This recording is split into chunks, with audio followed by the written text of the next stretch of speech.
वैद्य. आम्ही Riyansh मल्टीडेट private limited आरोग्य अभियानामध्ये आम्ही काम करतो. ह्या आपल्या मोठ्या मॅडम आहेत, त्यांना आपण ज्यूस दिलो होतो. त्यांच्याच तोंडून ऐकूया आपण त्यांना रिझल्ट काय आला आहे ते. माझं नाव उज्ज्वला मुत्था. मला हे ज्यूस साधना भाभींकडनं मिळालं. त्यांनी सांगितलं की हे आयुर्वेदिक आहे, तू एकदा घेऊन तर बघ, तुला किती छान वाटतंय काय नाही, त्याचा रिझल्ट समजेल आपल्याला.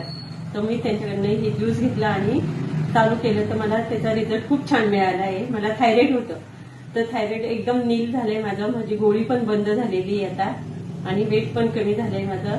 तर हे खूप छान आहे. म्हणजे त्यांना पण 3-4 वर्ष जवळ दुखणं होतं, जादा असेल आणि वैतागल्या पण होत्या. तर अचानक सूज यायची बॉडीवर त्या थायरॉइडमुळे आणि मग सारखे दवाखाने करत होत्या त्या. त्यांना त्याचा तो ज्यूस दिला आणि त्यांना पहिल्या 2 बोटांमध्ये तितकं छान वाटलं. मग त्यांनी 3 महिन्याचा कोर्स पूर्ण केला आणि आता बघा तुमच्या पुढे त्याचं वेट पण कमी झालेलं आहे, वेट लॉस पण छान झाले आणि मेन म्हणजे बॉडी जो फ्लेक्झिबल पण आहे तो पण आलाय.